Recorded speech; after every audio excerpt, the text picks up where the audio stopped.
Hello and welcome to another week, another podcast, another panel on talks with BTSARMYZA.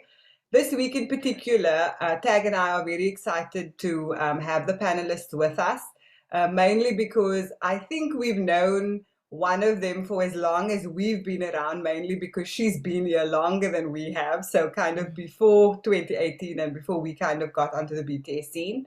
And the other one who ran, I think, the first capsule event in South Africa that we know of, and someone who's actually become a very good friend of ours. So this, I think, conversation is a combination of friends having a chat, but also a combination of, I think, providing information and education and hopefully interesting tidbits to people who don't know what capsule events are, what eventing in South Africa has looked like in the last couple of years, and how we essentially run them and what we do and what the planning looks like to run them.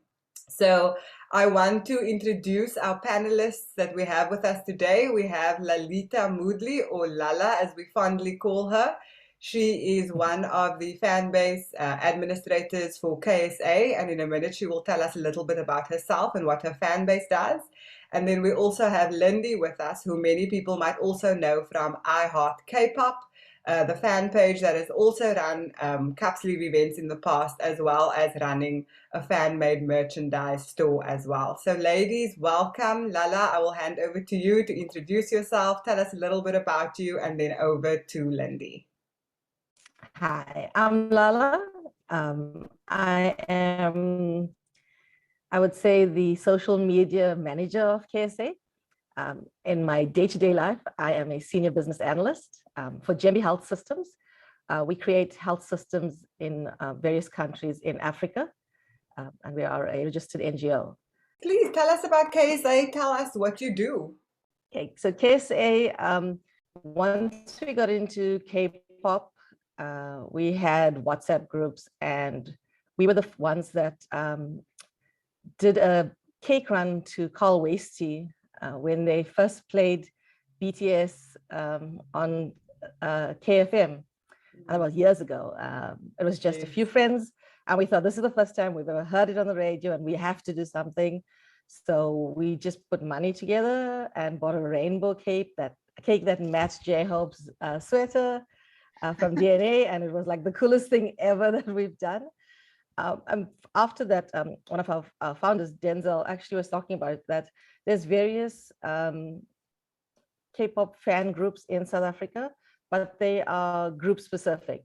You've got BTS, you've got EXO, Blinks, Blackpink and things, but you don't have anything that kind of ties everybody together.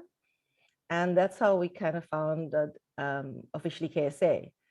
It was not going to be any particular group specific or any genre specific. It was going to be basically all things Korean for everyone in South Africa. There's going to be one central forum that we would promote local businesses as well as international businesses, everything around Korean, from K-pop to K-dramas to beauty to food, and anything that interested anyone. We're almost like the information central. And the one-stop shop. We started in 2017. We grew quite fast, and then Instagram canceled our account, and we started afresh. And I think we've grown even bigger now. It's been a good journey, and we've got like friends all over the world and all over South Africa. So it's been an awesome journey. Thank you, Lala. There's loads I want to dig into there. The first thing being Instagram canceled your account. I think I'd have a heart attack, but I think that's another conversation. Lindi, tell us about you. Hi, everyone. Thanks for inviting me. Yeah, I'm Lindi. I'm a wife, I'm a mom, and I'm BTSARMY. I work as a marketing consultant, and more recently, my husband and I have opened a business together called Yingsan. I stumbled into all of this by accident. I never meant to really start a fan account, but sort of 3 years later, here I am. it was just really driven by my own curiosity, and I just wanted to meet other ARMY. That's how it started. When I first discovered BTS, I didn't know anyone else, and I wanted to find a way to meet other people. And so that's how I ended up having an event, because it was the one way that I knew I could meet people in real life. So it all just happened really by accident. And yeah, here we are. The rest is kind of history, isn't it? It feels a little bit like that. Like there's that meme that says, all I wanted to know was their names. And then you kind of look back years later and you see how your life has changed. Lala, in terms of your interest in, I think, K-pop in general, I mean, both Tag, myself, and Lindi have kind of both our feet planted quite firmly in the BTS world, if you will. But I think, as you've articulated, your interests are broader, or at least the interest of your fan base is kind of all things K culture. So how did you start? Where did your kind of interest in K-pop, Korean culture start? And I do believe, based on conversations we've had, you've also traveled to Korea. Yeah. So I would say I got stuck into this big black hole, kicking and screaming by my niece, who tried to introduce me to K-pop, and she showed me EXO, and I was like, there's so many of them. Yes. And they did so well. And I was like, okay, that's it. But then we traveled together and we spent time watching reality shows, Running Man, and I liked Infinite. And so started learning a little bit more about them, watching all their reality shows, and realizing how much of effort they put into their art. It's not just all talent. There's so much of hard work that goes behind the scenes.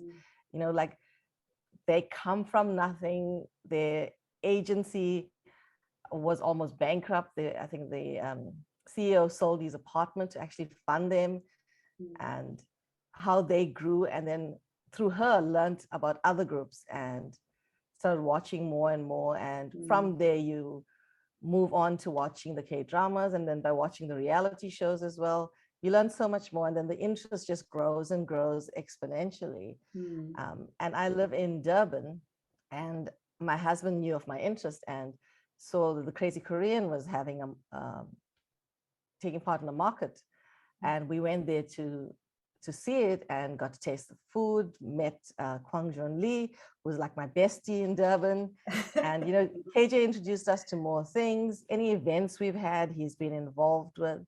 So yeah, I think every day you learn something new. There's so much to learn, and there's so much to learn from people. So it's something that I don't think you lose interest in a hurry.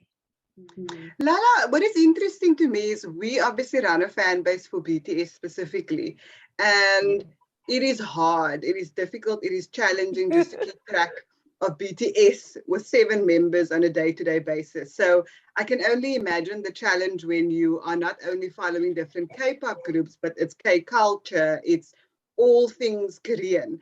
How on earth do you manage to do it? It's called juggling.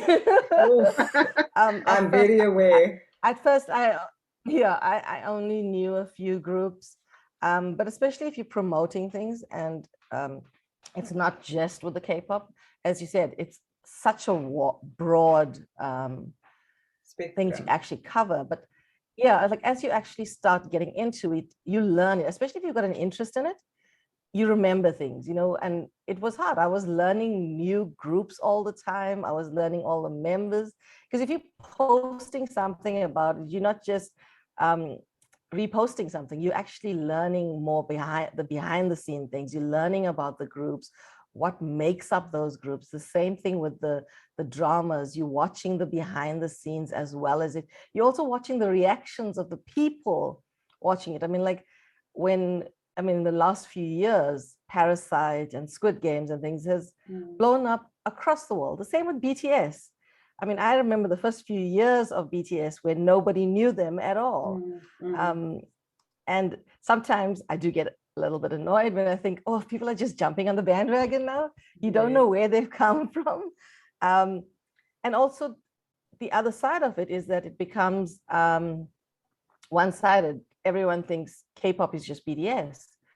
And there's so many things, and there's so much more to explore. As I said, it's a black hole. You just never can get out of it, because every day there's something new but to learn about. But it's been exciting though, because you actually have people asking you questions and you think, I actually know that answer. So it's actually very, very nice. Yeah, I enjoy it. What's lovely is that, you know, all aspects of Korean culture or K-pop or BTS can be a gateway to many other things. So it might be you start with BTS, but you become interested in many other things, or you start with other things and then you kind of find BTS. So I guess it can go both ways. And I think, Lindi, to that point, I mean, many fans are passive. You know, being a fan doesn't mean you have to get involved in any particular way, especially in the ways that we have become involved in kind of running fan bases and running events and things like that. But what pushed you kind of from being a passive fan at that point to kind of wanting to participate? And what was that thing that made you go, you know, you mentioned I was on an island, I was by myself, I didn't know anybody, and I thought, okay, maybe an event. Like, what was that inciting incident for you? I think it was hugely based on FOMO, like, because I'd seen what other people were experiencing overseas. I'd seen the events, I'd seen pictures of other cup sleeve events and stuff like that. And I was like, I want a piece of that too. Like, why can't we have that here? So if no one else was going to step up and do it, like, why not? Like, you know, if no one else was doing it, why not? Give it a try, put it together, why not? And also because within the fandom, you see so many fan-generated events, whether it's charity projects or, you know, all sorts of things, whether it's data analysis or, you know, all sorts of things that are just fan generated.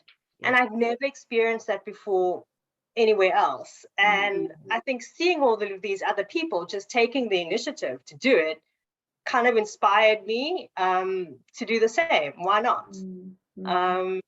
Yeah, I think I was definitely spurred on by seeing other people doing it. I think what was interesting for us initially when we met you is that Naz and I, up until that point, had been talking a lot about like eventing in South Africa, because at that point it hadn't really been happening. And the challenge was around internationally, cup sleeves are run very differently to, I think, the way we envisioned it happening here. And so there was a whole host of challenges that we were talking about behind the scenes, which I guess we'll get to a little bit later in the conversation.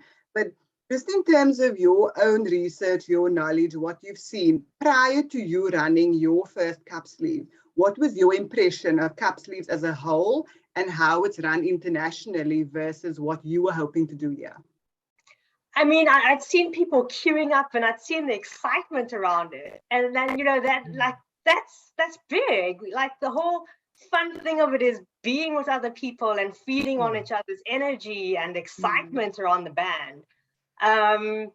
So that definitely was a big part of it. You know, you can all hang out on the timeline on Twitter and all that kind of stuff, but nothing beats being in the same room together when that beat drops or when your favorite tune comes on. Nothing beats that. And that was a big part of it. That's what I wanted to feel, to be in a group, in a room with other people who felt as excited as me, as passionate as me. So like, that's what I'd seen. But then I was really, I mean, you guys know how new I was to the fandom. Like, I was totally green, newbie. And maybe all of that helped because I was so naive at the time that I didn't realize maybe the challenge or the enormity of what I was doing, that it hadn't been achieved before. So maybe that counted in my favor, because I didn't realize what I was kind of getting myself into. I didn't really have too many preconceived ideas, and I'd never had any contact with anyone else in the fandom or any real contact with other events or projects and things like that. So I was totally new. I was almost starting with a totally blank slate, clean page. So I guess in terms of what I wanted to achieve, I just wanted to make sure that people had a great time,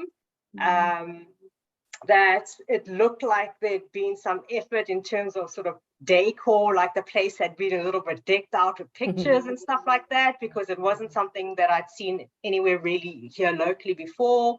Obviously, the cup sleeve itself was an important part of it. And then I wanted to give people some sort of freebie or keepsake or something to take away from the event that was exciting and cool. So those are the main things.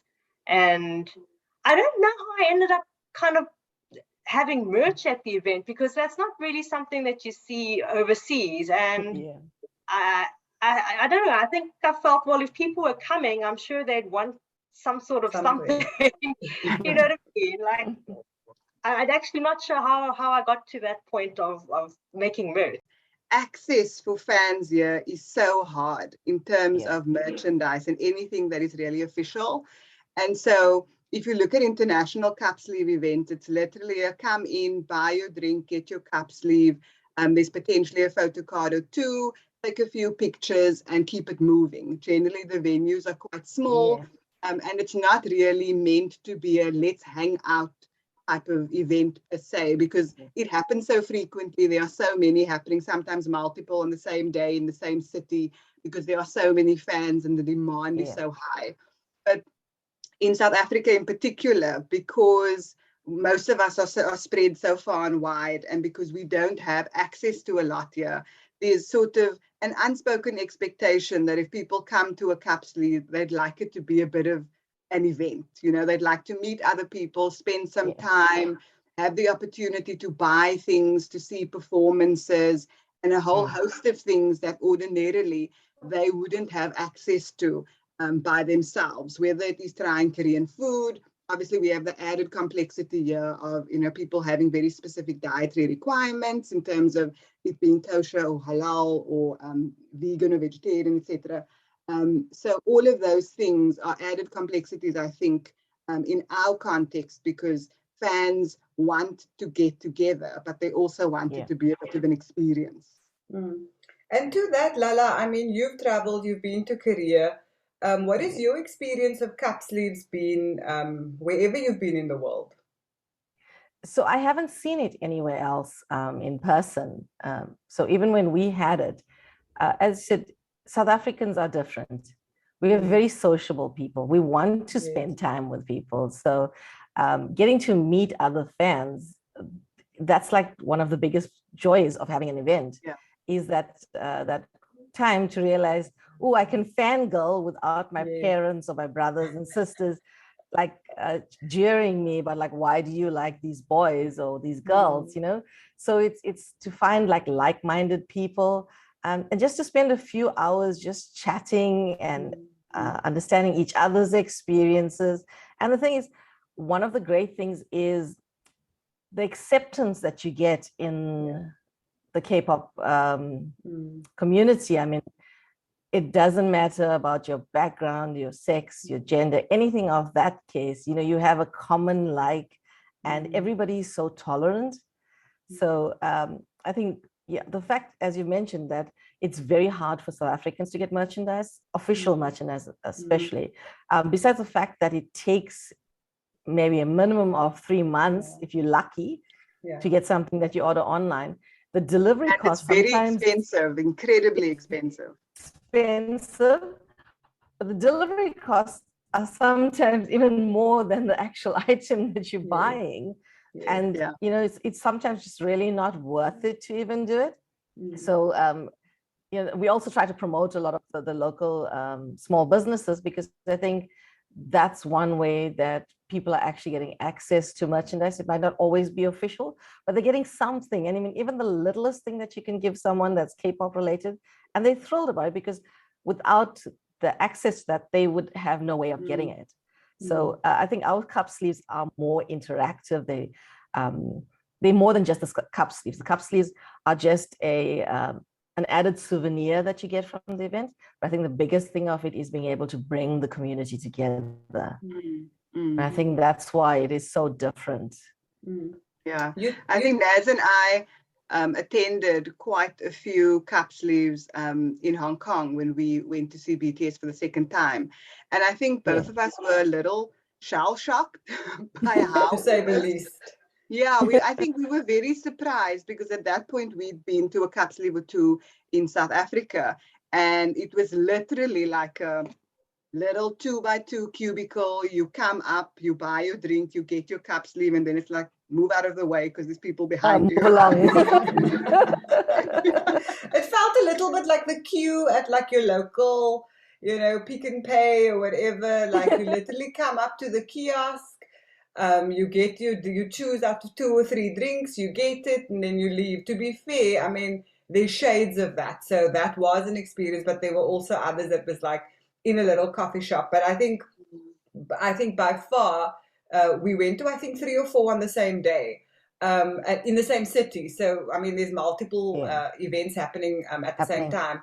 But the thing that struck us was that it was common, and that you stay for a little bit, you hang out for a little bit, but generally it's not an endeavor where people spend kind of hours. You keep it moving. It's move like on. a meet and greet. Yes. Where maybe you agreed to meet some of your friends. Yes, and the main event is actually the cup sleeve. People come to collect the cup sleeve and then they leave. It's not necessarily let me call my friends and all of us get together and we spend some time. It's more like I've purchased my drink, I have my souvenir, it's going to go on my shrine. Off to the next one.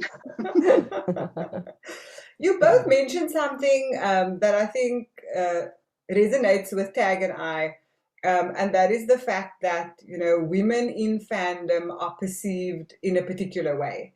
And so I'd like to ask both of you, how do you kind of manage the perception around being a woman who is very interested in all things, either K culture, K-pop, Korean versus BTS specifically, in my case, perhaps in Lindy's. How do you manage that? How do you deal with those perceptions, especially as you actively run platforms that does work in the space as well? So it's more than just a passive endeavor. It's actually something that you spend a lot of discretionary time on. I've always been one to deep dive things, and I think my family have just come to accept that about me. So,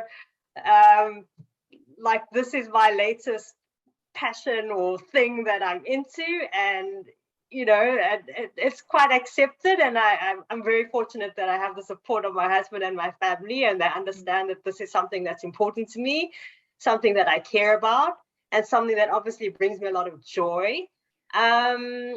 So yeah, I'm fortunate in that way that yes, it takes up a lot of my time, but they enjoy it too. My husband's become ARMY because of me. My daughter's become because of me. And it is something that we actually do enjoy together. So I'm fortunate in that regard. Yeah. Did you ever at any point, Lindi, kind of hide your ARMY status or hide the fact that you were so into this band versus just being quite open about it? Oh yeah, initially when I first started falling hard. Oh my goodness. What is going on here? This is not me. This is not what I normally like. This is not what I usually do. And where is everyone else? Because like being a more mature woman, like where are the other people my age, the mature people who are liking the same thing as me? Surely I can't be the only one. And so initially, yes, until I met you guys and realized, hey, I'm not on my own here. There are actually quite a few of us. And more recently, I have a friend the same age as me who lives in Australia, and we hadn't spoken in ages. And we had a catch up, and we both kind of tentatively, cautiously, half embarrassed, admitted to each other. Started watching K-dramas, and we started listening to some K-pop. And then we both actually realized that we both were ARMY and both had fallen totally in love with BTS, and it was like this huge relief, but it was also like really hilarious and funny that we'd Not even knee both, deep, Lindi. You were both like neck deep at that point, but you were trying to like suss each other out, right? I was thinking she'd like was be mortified because she'd be like, oh my goodness, like I can't believe like you're into this boy band, but actually she'd fallen just as hard as me. So And you, Lala, I mean, also as a professional woman, you run this as a, I mean, as a, I say in air quotes, as a side hustle, which is obviously very integrated to your life in totality. I mean, how do you kind of deal with that perception of professional woman, lover of K-pop and the rest of the stereotypes? I think I've been a lover all this time. You know, like I'm a twihard, I'm a believer, One Directioner. You know, so it's nothing new to my family. I mean, even like the parts of fandom, I tend to love and go to the extreme, I think. Yeah, I can relate to that. Me too. Exactly. I don't feel that love is just like something small. I think it's like the ocean, you know, that you can throw so many things into it. Doesn't mean that you have to cordon yourself to loving one thing. So I'm quite open with those. So, and I've never really bothered about the age factor or being married or anything of that impacting it. And my family all knows that I love it, and I tend to speak to them in Korean. And my mom asked me, why you keep speaking to me? I said, because when you meet your son-in-law, you need to be able to converse. Love that. I should try that with my dad next time. I'm just going to be like throwing out some Korean. He's be like, well, I'm preparing you. I'm preparing you for the future. It's the same. I finally met KJ's wife at the K-Culture Day that the Korean Embassy held in Durban a couple of months ago. And he introduced me to her as, this is the girl that wanted to get married to a Korean guy. And she was like, oh, what happened? I said, no, my husband wasn't very happy about it. He was the stumbling block. Yeah. She was like so shocked because at first she thought he was serious about it. No, I find in general that people find it very shocking. I think what I do in my spare time. I initially hid it. I think, like Lindi, initially it was definitely something that I was incredibly passionate about, but didn't speak to anyone about because I was, I think, afraid of being ridiculed, afraid of being judged. You know, how would I be perceived? Would it be perceived as being, you know, lonely, that you're kind of interested in my case, a Korean, you know, boy band, which is what most people kind of just see them as. And it's funny, I don't know what the tipping point was, but I reached a point where I was literally like, I don't care. I'm so, I think this passion gives me such joy, and it has, I think, enriched my life in ways that I cannot even find the vocabulary to explain.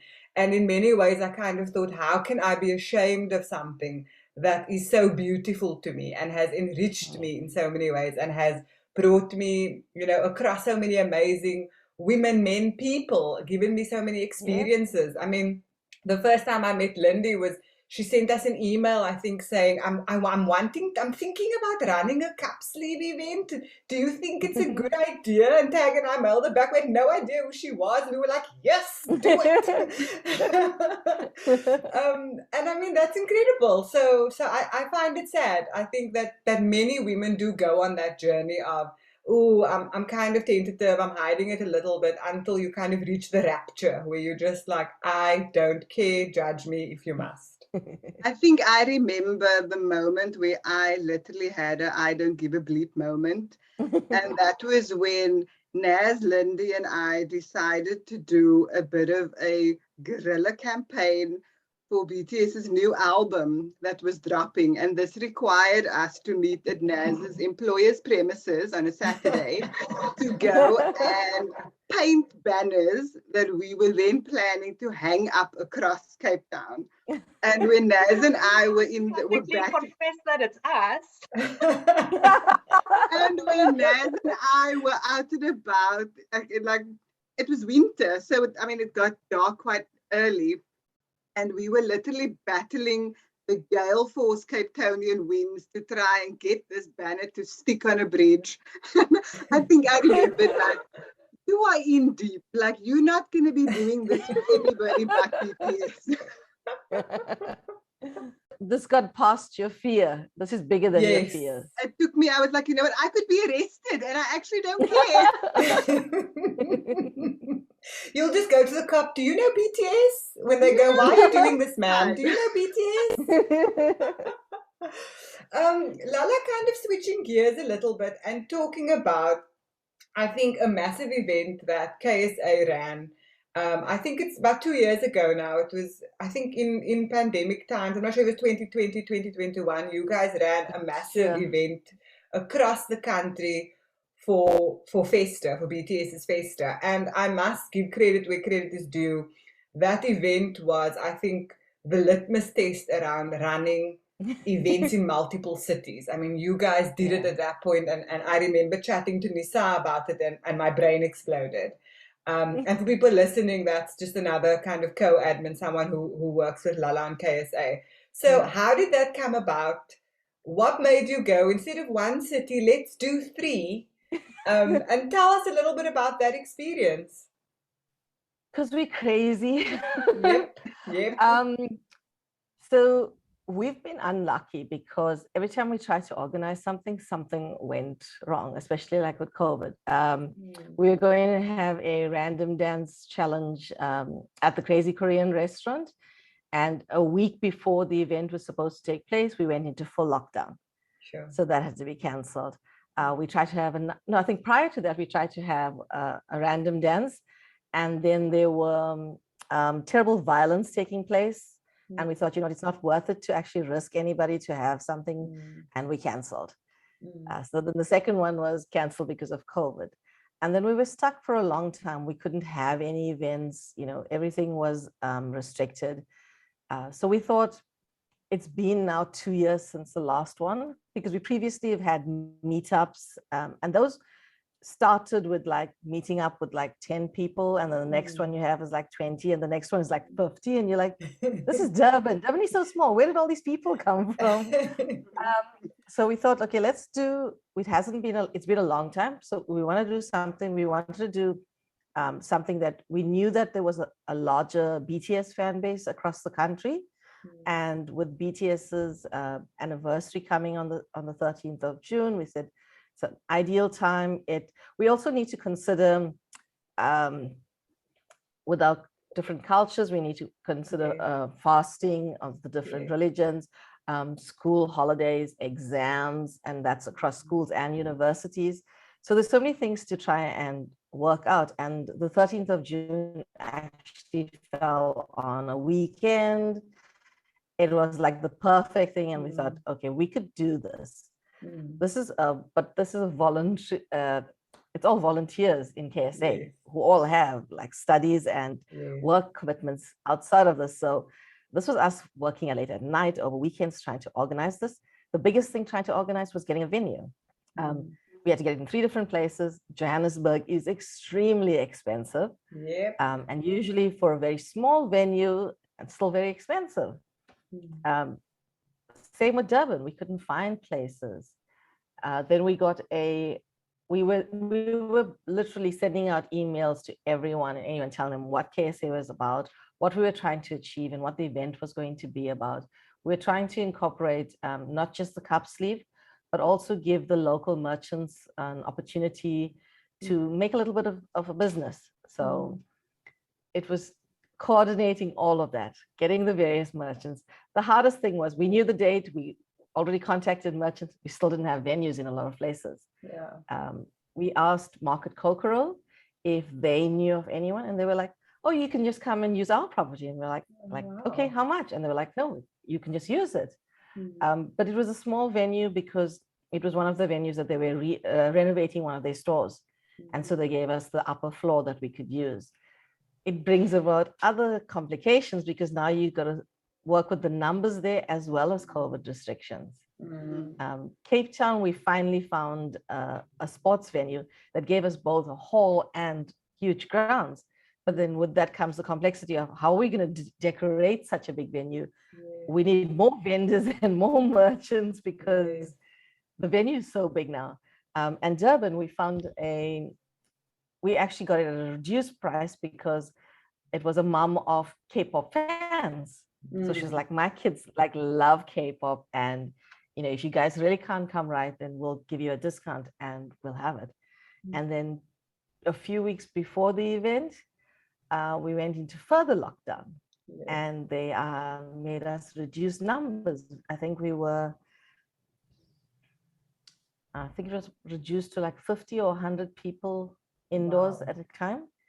And so we had to get creative. We changed it from being a full day market to being slotted periods, where people could buy tickets for the various slots in order to accommodate everyone. And even with that, it wasn't enough tickets. We were getting complaints from everyone, like, because tickets, Durban was crazy. Durban sold out in 2 hours. And that was like 4 sessions and was fully sold out. Joburg and Cape Town were a little bit slower, but like once you hit like month end and payday, then those sold out as well. So it was good in that, wow, we have all this interest. It was crazy to try and organize it, but we had 1 admin in Cape Town, 2 admins in Durban, 2 admins in Joburg, and we still managed to pull it off. I think we still need some therapy to recover from it. But it was a success. At the end of the day, it was a success. And there were so many people that we got to meet, new fans. We got to meet all the parents that were bringing their kids across. That's my favorite part. Yes, when you start speaking to them, and they're like, and I think what's nice is like being an older woman, they're now like, oh, wait, there's actually somebody that's older, it's someone that's responsible. So it's not just this weird thing that my kid is into. And they learn a little bit more about it. And we've got some of those parents to actually become ARMY as well. So I think we've ticked the boxes in there. I think the weirdest call I got one day was from a mom who phoned me because she wanted to obviously verify that what her daughter was wanting to come to was legitimate, etc. And then she quizzed me about myself, and I had to be quite transparent about who I was and what I do. And she literally exclaimed and she said, "Thank God you're an adult." So I said to her, "What do you mean?" She's like, "No, I had a fear that this was like some 13-year-old trying to arrange this thing. Organize something." Yeah, so I said, "Well, I mean, I'm sure there are 13-year-olds who have pulled it off before." But it was very funny the way she kind of, screamed at me. She was like, thank God you're an adult." Yeah, we got lots of funny calls during this event because we had, I heard that you guys have organized for BTS to come. Are they available to do other events? That sounds familiar. Yeah, I got that No, too. BTS is not going to be here. And like, how long will the concert be? And like, it's not a concert. I had one dad phone me to verify as well about it. And he also wanted to know about the concert. And I can hear his daughter in the back saying, "It's not a concert, it's a market day." I think she was so embarrassed. I had to explain to him what it was. And then he wanted to know, okay, if it's a market day, how much of money should he give her to spend? And I said, it depends on what you're trying to get. I mean, if you're going for the albums, you need to give a little bit more. If it's like the charms and the bracelets and the jewelry and the little trinkets, then a little bit less. But we've had some funny stuff that's happened with these things. And Lindi, what about you? I mean, what are some of the kind of challenges you've had as you've run? I mean, you've run also a gamut of things. You've had cup sleeve events, you've had kind of viewing parties, etc.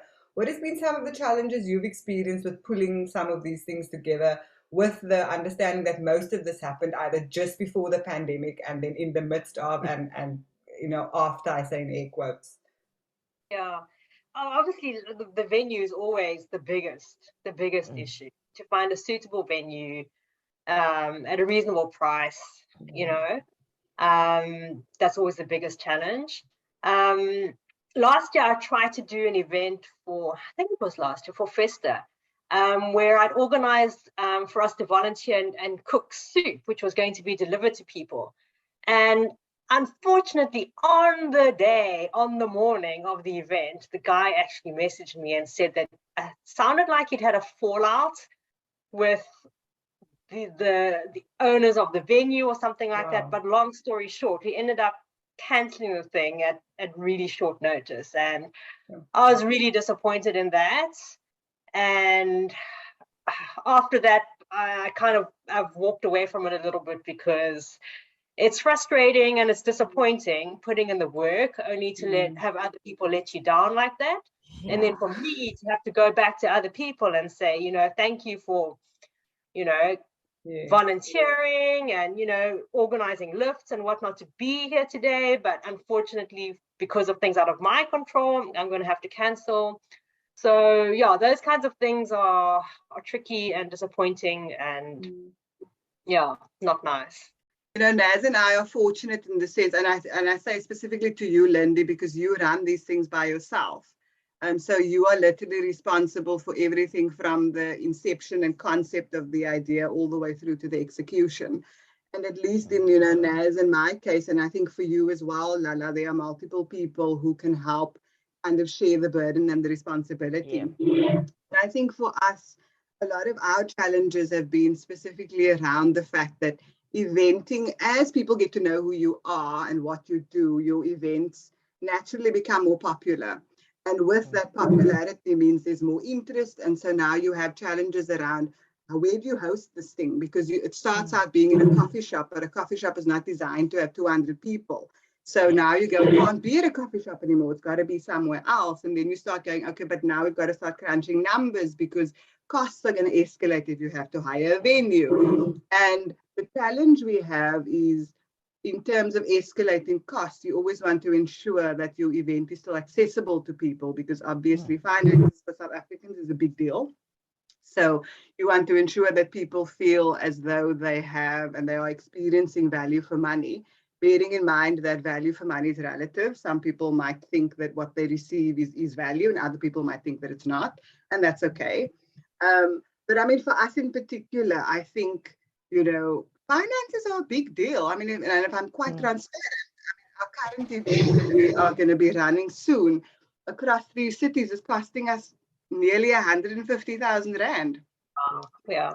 Which is a lot of money, you know, to invest in something. So yeah, definitely funding the thing is expensive because you need to put out the money up front to book the venue, get the cup sleeves printed, you know, all of that kind of stuff. You're doing it at your own risk. Yeah.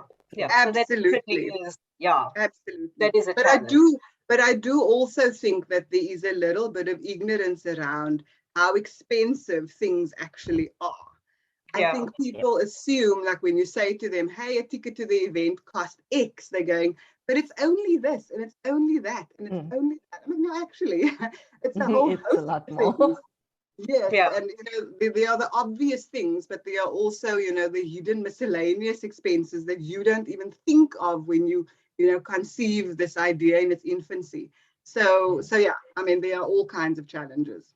We had, for that same event, on the day of the event, the guy that was supposed to supply the boba for the Durban event, I was phoning up just to confirm from the morning that, you know, at a certain time you're going to be delivering these things. He's like, no, but I've got it scheduled for tomorrow. And I'm like, no, Oh dear. I'm having a boba cup sleeve event and I don't have boba. Wow. So not just on that day having to tell everyone that, sorry, we're not going to have the boba. Then the logistics afterwards, because all our events, we include some sort of charity to it. Like we've done the Sunflower Fund, we've done the SPCA. And this one, because it was BTS themed, we were in contact with UNICEF and we were going to contribute towards the anti-bullying campaign. And now we have all these refunds to do. And so what we decided was that because we were already contributing towards UNICEF, we gave people the option. Do you want a 30 Rand refund per boba, or do you want to actually put that towards the charity as well? And so we had a lot of people that actually did, but it becomes a reconciliation nightmare to now do this, across the board. And then in Cape Town, we were having such issues trying to actually arrange the boba that we finally did the BTS coffees. But then people are like, you add advertised for boba, why are we getting coffee? Or we've got kids and they don't drink coffee. And it's just that you can't please everyone all of the time. Yeah. And we're limited in what we can and cannot do as well. So. But there are also some things that are just out of your control. I mean, you Yes. try and do what you can. And on the day, if your boba supplier is not delivering, you either give people nothing or you make an alternative plan. Yeah. Yeah, I wanted to say, one of the biggest challenges for me personally is not even something that is, I want to say, tangible, and that is time. I don't think people actually realize the sheer amount of time that it takes to plan an event of this magnitude. I mean, the one we're having on the 18th of June is in 3 different cities. So Tag and I do most of kind of the thinking around, what the framework and the structures will do. And we have 2 incredible partners in Johannesburg and Durban that help us kind of with that and executing some of that and the thinking around some of that as well. And just the time, everything from what will something look like, the design of that thing, liaising with printers around what it should be. Location scouting, driving around looking at venues. For hours, for hours, for weeks on end. I mean, Tag and I spent, I want to tell you, between the last event we had and this one, she and I spent every weekend we had literally driving all over the peninsula, trying to just have coffees in different places, looking at what this looks like, chatting to people, calling people up, explaining what we're doing, testing whether there's interest and appetite. People are very confused. They don't really understand what we're doing. So then we kind of keep it moving, Yeah, you also have to, it's not just about, is the venue affordable? It's about the logistics of, can I set up in this venue? Is there going to be enough space for people to move in and out of it? There's so much more than just going and just renting out a space. So and you're doing this over and above your day-to-day job that you still have to do. We're not getting paid for this. No, we don't draw a salary at the end of the month. Like, hey, the fan base is paying. We don't. So whatever we do is completely voluntary. Whatever little bit of money we make off events is plowed back into this fandom. Yes. Yeah. So I mean, our personal finances don't get caught up in BTSARMY finances at all. It's completely separate anymore. Yeah, it used to initially, except like heavily. The stuff that we funded ourselves. You mean? Exactly. What I mean, like in the past, I mean, our personal finances were being plowed into the fandom in terms of funding different initiatives. But I think we realized very quickly it's just not sustainable. So, how do we find different ways and creative ways of giving people experiences and opportunities that isn't putting us out of pocket? And so it's really a juggling act a lot of the time to kind of try and give people an experience that you envision in your head that you think is going to be really great. And at the same time, trying to keep costs low so it's still really affordable for people. And every little thing costs something and it all adds up. And as I said, it's not just the cost of it, it's also that we are so heavily invested into it as well. We want it to be a success and we want people to have fun. That's the whole idea. We want you to make connections and for it to actually go beyond just an event. You meet people, and that's a nice thing about this community is that you meet people and they become family. Yes. And that's the great thing. I mean, I don't think you see that in many other communities than the way you do now here in the K-pop community. And I think, ultimately, I mean, I was just talking about how, feedback is a double-edged sword, but I also think that I should acknowledge that there's so many people that after an event or just before an event send us the most incredible messages of encouragement, of support, and they're saying, look, we're so excited. I met my best friend at your last event and stuff like that. So I also want to say to people who are listening, don't take for granted how that type of feedback, especially if you had a positive experience, can go a long way in making whoever organized your event just feel a little better after what is an emotionally taxing journey to actually get that event across the finish line. Yeah, I just want to add, like after I did my first Cup Steve event, I was totally blown away by the number of people that came up to say thank you. Absolutely. Thank you for doing this. Thank you for putting on the events.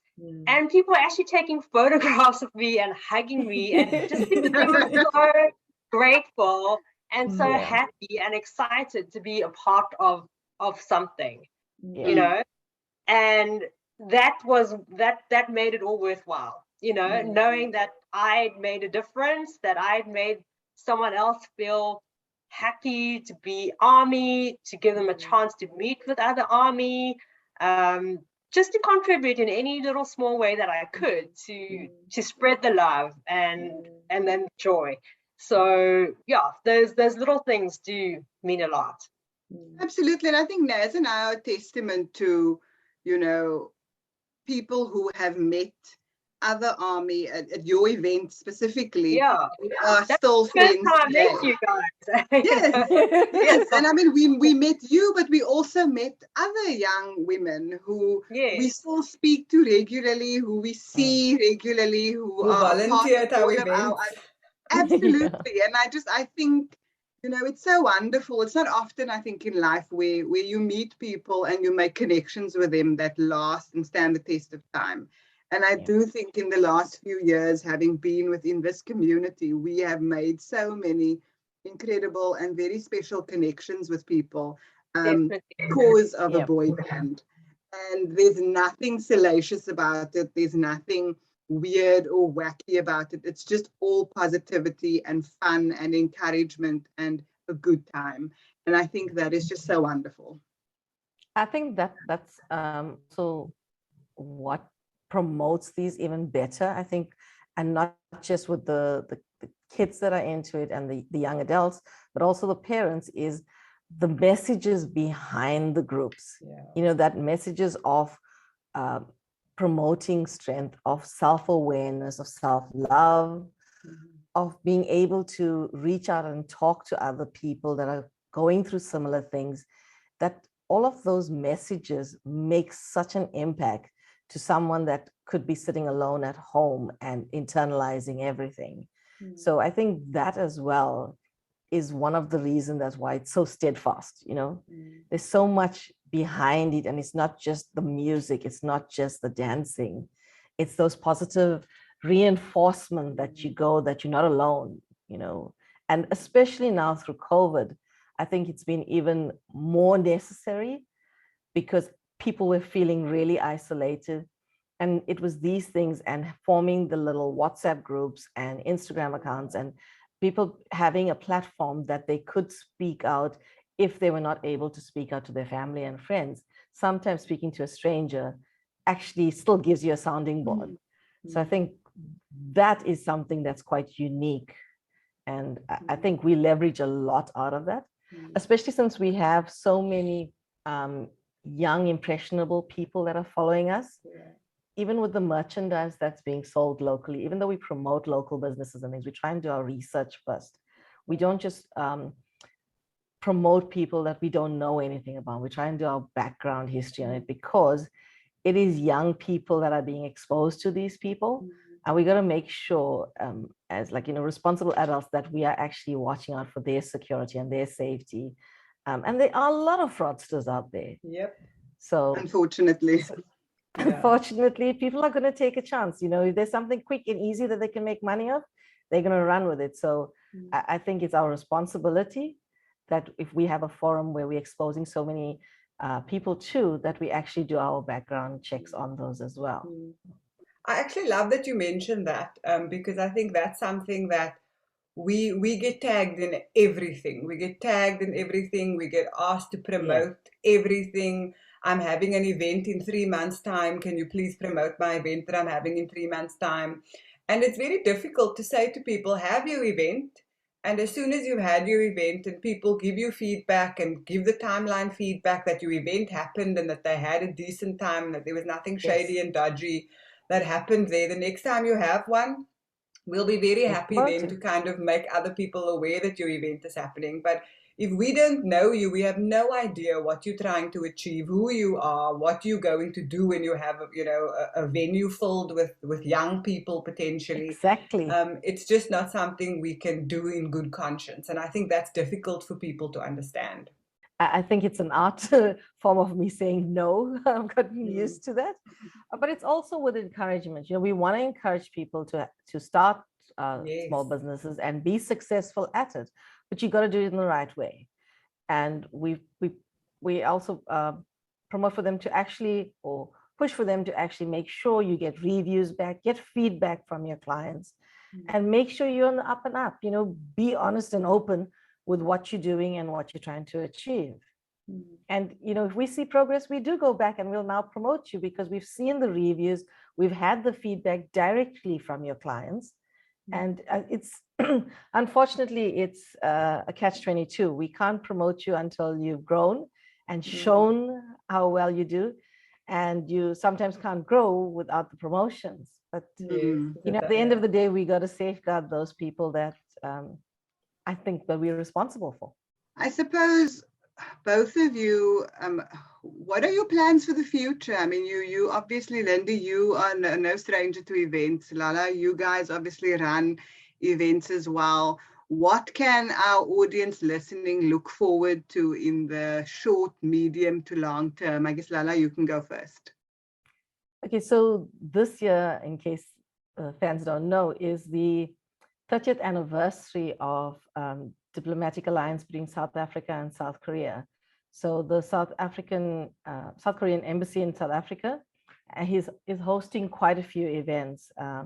We've been assisting in some of them, so we will promote as well as they come up. Some things to look forward to. There's events happening on the 2nd of July. There's a K-pop class and a seminar, and it would be nice for people to actually join and meet more fans. KSA in Cape Town is looking to have an event probably around September. Durban is also looking at it. We're still looking at dates. We haven't yet finalized that, probably August or September. There's other events happening in Johannesburg. The Korean Food and Film Festival will take place in October. But I think from the embassy itself, we'll get quite a few events running across the country throughout the year, leading up to the official anniversary date, which is in December. So I think there's going to be quite a few events happening. And at the same time, KSA will try and organize some things as well. I think we're looking to maybe have another market day because we haven't had one in a long time. And we've been getting lots of requests for that because a lot of the small businesses have closed as well. So people are struggling again to get merchandise. So we may look at something like that in the near future. Amazing. And you, Lindi, what can people in Cape Town and abroad look forward to in the coming days, years, months? I don't have anything big planned at the moment, but I kind of want to ask a question back and ask a discussion about how everyone feels about different kinds of events, because I've noticed recently different kinds of events are being promoted. I see there's some club events that are coming up. So obviously a more mature audience. Obviously, you need to be over 18 to attend the club events. And then also maybe, Lala, you could give me your thoughts how you feel about, like at the moment, it's only really BTS cup sleeve events that are taking place. Do you think there's a space and a want for cup sleeve events that represent other bands besides BTS? Oh, definitely. So because we were exposed to more groups, broader audience, we do get a lot more requests. The Korean Culture Day that took place in Durban that the embassy arranged, they asked us to do the K-pop side of it, to do a random dance, and we also did a K-pop quiz. And we were so worried about it because it was the first random dance that we did, and it covered so many groups, and we're like, will people be too shy to dance? What if they know who these groups are? They don't know these songs. They don't know the choreography. And it was held at the Barnyard Theatre, so it was quite a big dance floor. And what if this music is playing and nobody's at the dance floor? You don't know what's going to happen. I have to tell you, from the first song to the last song, that dance floor was full.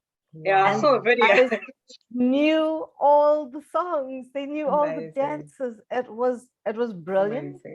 I was a judge last weekend at the K-pop World Festival, the South African regionals took place in Pretoria last week.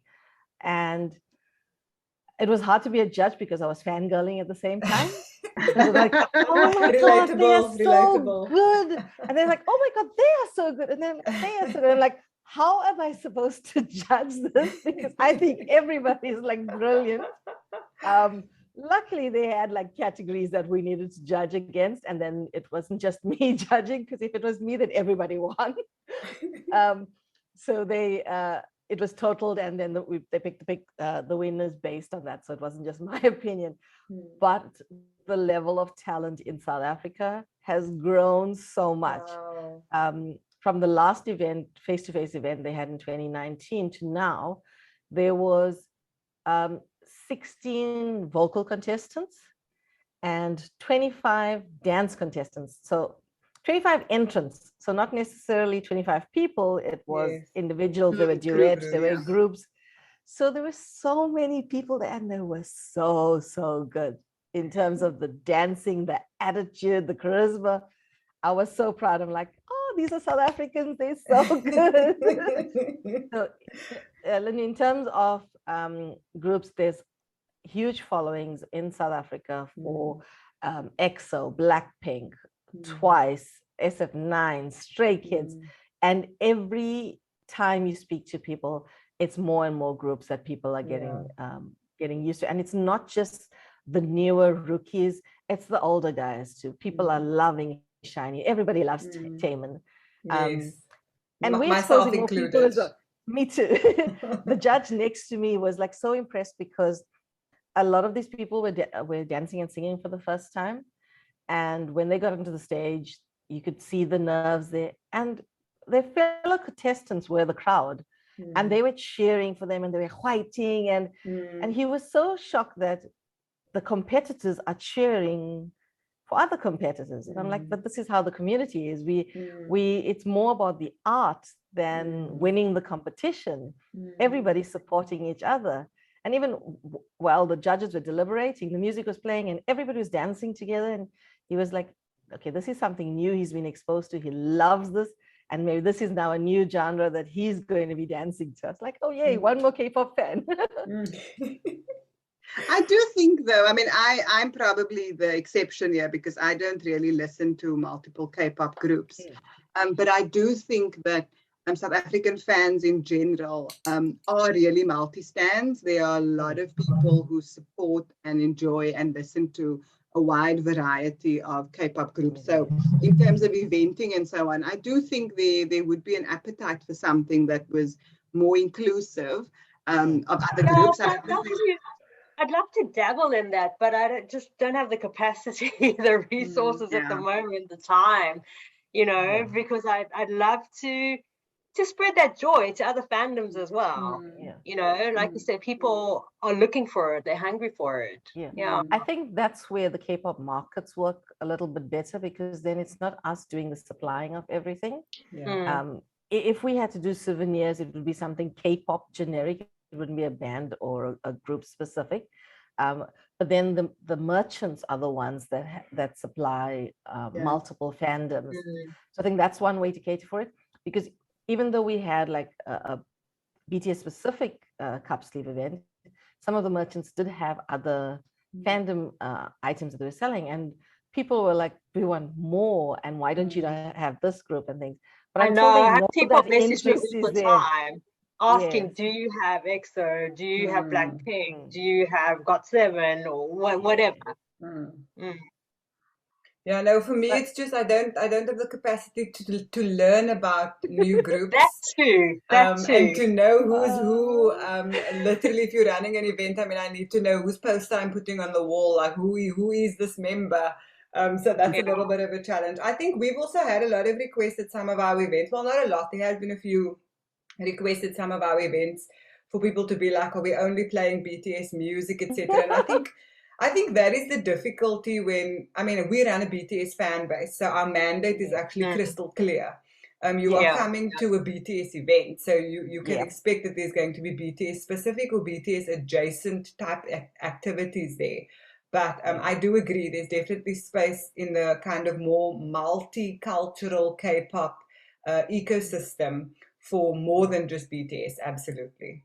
And that won't be done by us. So No. definitely not. We're going to leave Don't that have to the you, Lindi capacity. and Lala. That is your mandate. And Yes. it's both ways as well. If you're having like a BTS themed event and you play other music, and everyone's going to be like, it's supposed to be BTS. Why are you playing BTS? And then if you're only Yes. playing BTS, it's like, why are you only playing BTS? I thought it was a K-pop event, and Yes. why are you not playing other music? So Yeah. it's a balance between the two. We try That's why I and think suss the people out as well. Yes. Yeah, I think we are quite comfortable in the sense that, you know, we understand what we do, and I think our audience by and large understands, you know, what we are here for. We've Yeah. had one or two people, but I mean, it's not been a lot of people that have asked, like they clearly understand if you're coming to a BTS event run by a BTS fan base, then this is what you can expect. Yeah. But I do think that a lot of people in this country are multi-fans, and if either of you, I mean, Lala, obviously that is par for the course for you because you do quite a range of things. But I mean, Lindi, if you ever in the future wanted to dabble in the multi-fandom space, I'm fairly certain you will find a captive audience. Yeah. And I It's think hard though with one person to run it though. Yeah, that's that's the thing. absolutely. Tag and I joke all the Yeah. time because, like, sometimes I have one mom in particular who, from all of our events, she has my WhatsApp number now, so she messages me, and she always refers to my staff. And I haven't quite Your team. your team, and I haven't quite been able to say to her, you know, there is no team. There's literally like two people, and I mean, we have someone who helps us with our TikTok account. But I think, you know, the thing that Tag and I think are aligned on also is that we can't be everything to everyone. I think there's an idea of what we want to achieve, what our vision is, and we incorporate that, I think, with the feedback we see in the ecosystem. But we have to make peace with the fact that there will be people who want something else. So Lindi, to your point, I mean, I don't know anything about a club event, but I kind of go, for example, that's not something we are ever going to run. Like, we are never going to run a club event. So if someone else wants to run that, I say more power to you. Like, go forth, do it. We do not have the mandate on any and all events. I think it's great that other people are stepping up, taking the initiative and doing things, because it doesn't belong to any one person, you know. Totally. And I often like sure the same happens to you. People ask me, why can't you do something in wherever? Eastern Cape. I said, well, why don't you do it yourself? If you've got a group of friends, there's actually nothing stopping you from doing it. And like, I'll support you, I'll give you advice, whatever. But it doesn't belong to any one person. So it is great to see other people stepping up, taking the initiative, and doing events in other areas, in other spaces. But also people have diverse interests, right? So if your interest is in a nightclub type scene, and then absolutely go for it, run it, find like-minded people who is going to support it, because I'm fairly certain there are people who would support it. So go for it. Absolutely. I mean, you know, one fan base in a country or two or three fan bases in a country shouldn't be relied upon to do everything. Any individual, anywhere can do whatever they want to do in whatever space they want to do it. And literally go forth, like do the things that make you happy. You're going to find people who will support you. This K-pop club night, or the K-pop party that's happening on Friday, I'm actually going to be there, so I'll give you guys feedback on it. Oh, I'm waiting to hear back from you, Lala. I'm waiting to hear back from you. It's actually run by the Korean Student Association at UCT. They're the actual organizers of it. Yes. So they're actually organizing that. So since I'm going to be in Cape Town, I will tell you how it went. No, I'm going to scour the newspapers the day after just to make sure that the name that I know isn't mentioned in the tabloid section of the newspaper. I think kind of as we wind down this conversation, I think any kind of final thoughts, impressions, any initial or kind of final thoughts from your side before we wrap up. Lindi, let's kind of go with you first. I'm excited for the events that are coming up. But I also, in terms of the fandom and BTS, I really, really, really don't know what the future holds, what the rest of this year is going to bring to us. So I'm excited, but also a little bit nervous as well to see what's coming. That's how I'm feeling at the moment. Yeah, we had a conversation in one of our earlier podcasts just about kind of BTS concerting, will South Africa get a concert and those sorts of things. And I think at this point in time, the metrics point to more of the not than being on a roster. But yeah, I think it's disappointing for fans, I think, especially when you sit from your perspective and you engage with fandom, you feel fandom's large. But when you actually dig beneath the surface and you actually look at some of the metrics that indicate how large that fandom could be, the picture looks slightly different. Lala, from your side. Yeah, I know we also get the requests about, like, can't you get at least one group here? It doesn't have to be a big group. But the logistics is that South Africans don't have the money to spare, and concerts are very, very expensive. So while the idea and the concept is exciting, it's not something that's going to be profitable. And at the end of the day, it is still a business for them. They're not going to come all the way to South Africa if they are not going to get tickets sold out. And, it does not mean that it will not happen in the future, because the fandoms are growing. People are spending money on it. If you take any of the BTS movies that have been shown, they've sold out. They've been where the cinemas had to get extra cinemas open for viewing because those movies sold out. So there is an interest. It's just that we're still very young in terms of being a large enough or a mature enough fandom. So I think we need to just watch the space. Who knows what's going to come in a few years' time? So maybe one day. No, I agree. We'll work hard and we'll get there. I mean, if I think about the fandom since I've been around since like 2017, and now it's chalk and cheese. And I mean, Lala, you were in the space before that, so it's vastly different from I remember us struggling to get a #1 on iTunes. Now we can do it in our sleep. Yes.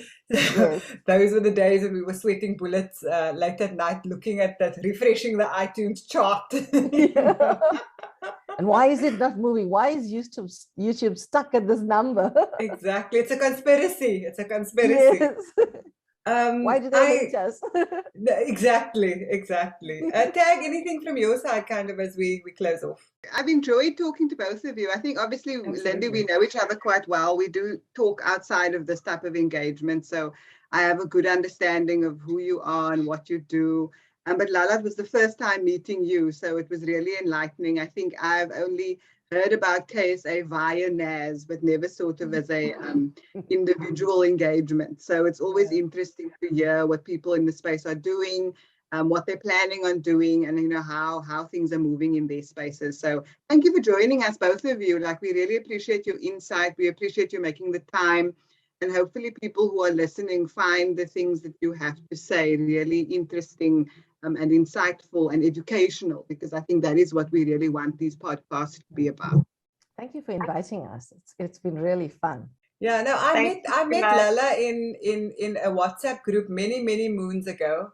And it was recently that I phoned her up one day. I sent her a text and I said, Lala, I really need to talk to someone who can understand what I'm thinking, and I need another fan base administrator. And she said, yes, no, call me. And I called her and we had a really good conversation. So that was kind of the first time I think I heard your voice, although we've been texting each other in a WhatsApp group for many years. I think from my side, I also just want to thank you both for your time. I think the one thing I'm keenly aware of is the work that we do in the various modes and methods that we do it is voluntary. It is a lot of hard work, and it is our discretionary effort. Tag and I always marvel on the fact that, since we became administrators in 2018, she and I have been on the timeline every single day, except for the day our mother died. So, I mean, literally it is a passion project, but it is deeply, I think, intertwined with who we are as people. And I can only imagine that the work that you do gives you similar joy, because the reason we do it must be because of the joy that we experience as a consequence of it. So thank you very much for what you do in your spaces, for how you contribute also to, Lindi, in your case, spreading the love for BTS, Lala, in your case, the love for BTS, as well as all thing K culture and Korean. I'm looking forward to all of the amazing stuff coming up. I was very kind of excited by some of the things you mentioned that's coming up in this year. And of course, you know, it's Festa. BTS's new album is dropping in a week, quite literally. So I'm storing up my energy for what I know is going to be a very exciting Friday coming up. So just quickly before we end, maybe just let our audience know where they can find you. If Yes, your socials. Okay, so you can find us on OfficiallyKSA on Instagram. And from there, you get all the links to both our Twitter and our Facebook account. Fantastic. Yeah, I'm on Facebook, Twitter, and Instagram. And you could look for me. I'm iHeartKPOP ZA on those platforms. Yeah. Awesome. Thanks so much. It's been fun. Yeah, thank you. Thank you, everybody, for listening. Next week, I believe we have on our iTunes account, and we're also going to be having a conversation with South African Army, who has been to see BTS internationally. So that should also be a really exciting and interesting conversation that we're looking forward to filming in a week or two. So until next time, thank you for listening.